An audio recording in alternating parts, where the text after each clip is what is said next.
How's it going? We're here on the Twitch stage at PAX West 2017. I'm Kelly, joined by DJ Tech Live, and we got Matt here, going to be showing us a few Final Fantasy 15 extensions. Mobile games. Ooh, okay. So I'll explain that in a bit, but yeah, we call them mobile games. They're not really extensions, they're not spin-offs. We'll talk about that during the segment. Okay, well, what are you showing us? Cool. Well, the first game I have to share with you guys is King's Knight: Wrath of the Dark Dragon. Which, I'm sure people that haven't played Final Fantasy 15, they're like, what? Yeah, exactly, right? So, to take a step back, this is actually one of the first games that Square ever developed and published back in 1987. So it's really paying an homage back to the old Square days that I know a lot of people kind of have nostalgic feelings about. So what the Final Fantasy 15 team did is they brought it all the way now to 2017, and they put it as a mobile game. So the connection is, if you guys have played Final Fantasy 15, when they're at the diner or they're on the road, they're always talking about this game. They're always talking trash about who's the best. Prompto and Gladio and Ignis, they're all talking trash to one another. So now the development team wanted to make it on iOS, Android. And that, we got a big iPad right here. A big iPad. A big old iPad. 12.9. I'll give it a go. But if you guys want to play, please feel free to jump in. All right, well, I want to see what the game is first, Cool. and I can learn from you, and then I'll be, oh, it's a card game? No. Okay. So it's a vertical scroller. And so what this is just showing is you can play two-handed or left hand or right hand. So if you had an iPhone, of course, you'd play like one hand. Right. But this thing, there's no way Yeah. to play with one hand. She got a big hand.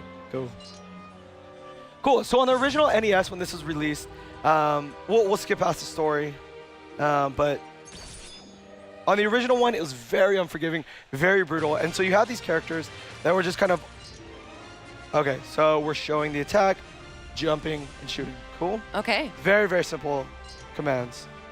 And a lot of different things here, things that restore your HP, MP, boosting attack, defense, all the normal stuff, right? And then, of course, tons of loot.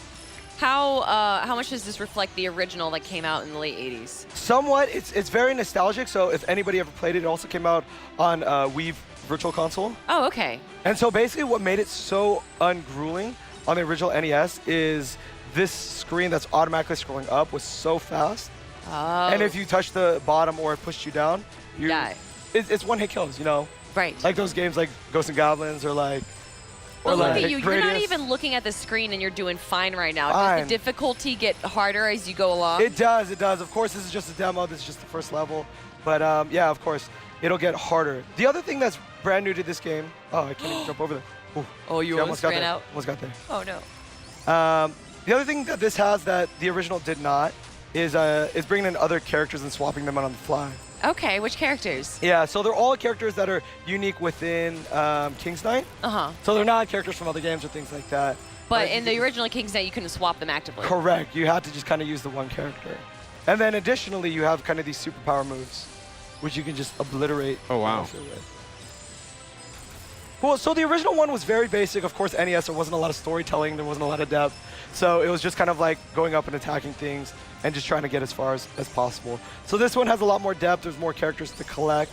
There's a lot of abilities to gain. How long would you say the game is? Ooh, I don't know. You know, these games, like, they can go on infinite. Like, if you want to just kind of keep leveling up and stuff like that. Okay, so there is no real end game. There's no, like, point A to point B here. Correct. How many levels are there? Ooh, that's a good question. I'd say in the hundreds. Whoa, okay. Yeah. It really is a game that you can play forever. Yeah, so it gets real deep. So I see a bunch of coins flying everywhere. What are the coins used for? So the coins are used to unlock other characters, other abilities, things like that. Good question. So the original, oh my gosh, good job. What if I put you guys through this? Like, it's all stressful right on the first go. So you have different spells, jump movements. It looks like a interactive maze almost. Yeah, so different stages do different things. And see, so I got to get there. What are the differences between the characters? Is it simply just their weapon type, or is there, like, significant ability differences? So different weapon types, distance of how far they can shoot. So I'll Okay. show that in a second. Oh, and this is some, boss. some have spread weapons, some have just kind of up and down. Let's see. So this character is like, it's a lot shorter. As you can see, the range, it doesn't even go to the end of the screen. But maybe a bit stronger? Yeah. So this character, his name is Rayjack. So you can see it goes a little bit farther. Those orange arrows go a little bit farther. Is that limit break? Do people need to have 15 to play this game? They do not. There is no need to have purchased or even played the base game to get this one. This one is free with in-game purchases. Man, I'm getting obliterated. Those in-game purchases, is it purely aesthetic? Is it game time? Is it new characters? It's a number of different things. It'll Okay. be like randomized things. Like if you guys have played like Final Fantasy Brave Exvius on mobile devices or things like that, there's a level of randomization of what kind of characters you can get, what kind of abilities you can get. Okay, cool. And we have another game. We have another Final Fantasy 15 mobile game. And I would Can we say switch that to this that one is quite possibly a bigger focus. I wouldn't say a bigger focus. No? They're both equally big focuses for the Really? Final Fantasy 15 team. But it's a completely different experience, so it's really cool. Okay. Should we switch to that? Yeah, let's do Okay. it. So this one is coming out soon in 2017, free. And then we'll switch to the And what is it called again? King's Knight, Wrath of the Dark Dragon. And where can people get it? On the iOS and Google Play Android store. Great. Oh. Thank you very much. Cool. All right, so the next one. Oh, it's adorable. I mean, this is all of Final Fantasy 15 as chibi characters on your phone. Yes, so it's called Final Fantasy 15 Pocket Edition. And so what the development team is, they took the main game, the main quest, and they crushed it down into this beautiful, cute art style. Adorable. And I mean, there's probably people out there that don't have a console and want to play the game, play Final Fantasy. Everyone's got a mobile device. Exactly. So it makes it more accessible. And the first episode is actually free. And then there's going to be 9 more episodes to So follow. episodic. It's episodic, yeah. But it's the main storyline of Final Fantasy 15. So if people want to try it out, see if they like it, they can just get a free taste of it and then continue to support and purchase it if they like Exactly. the other episodes. Exactly.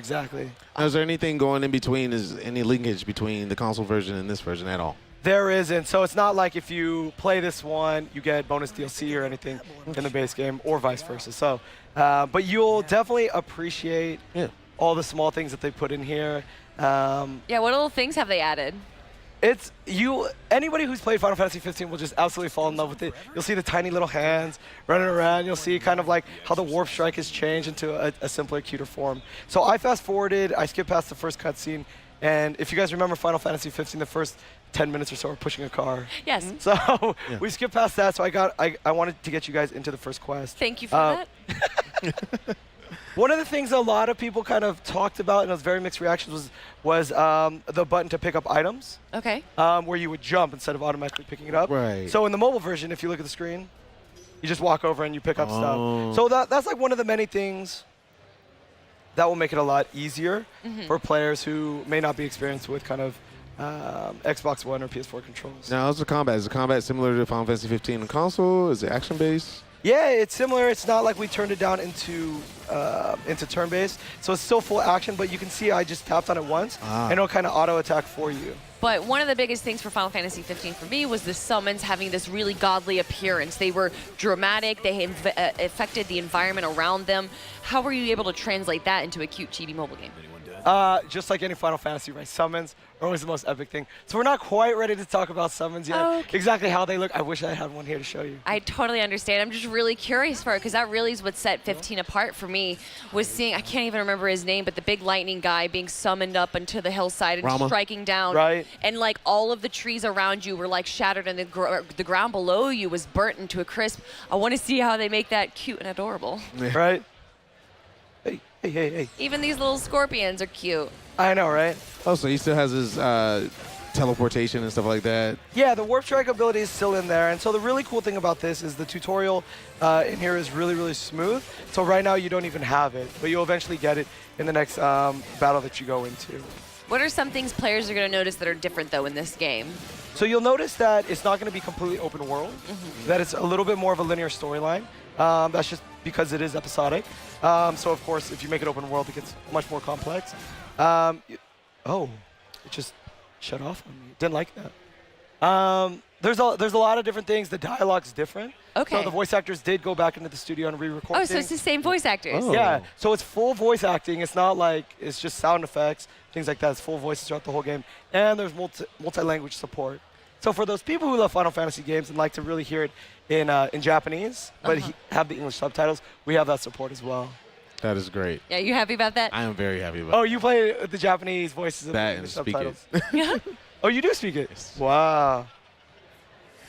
So the cutscenes, that you mentioned? Are the cutscenes all the same as in the regular Final Fantasy 15, but made in GP? Yeah. So if anybody remembers that original Right. cutscene, this is almost like a one-to-one recreation of Noctis going up against Ifrit and getting knocked back, rolling around. I don't want to say it's so cute that he's on fire, but I mean, it's very cute.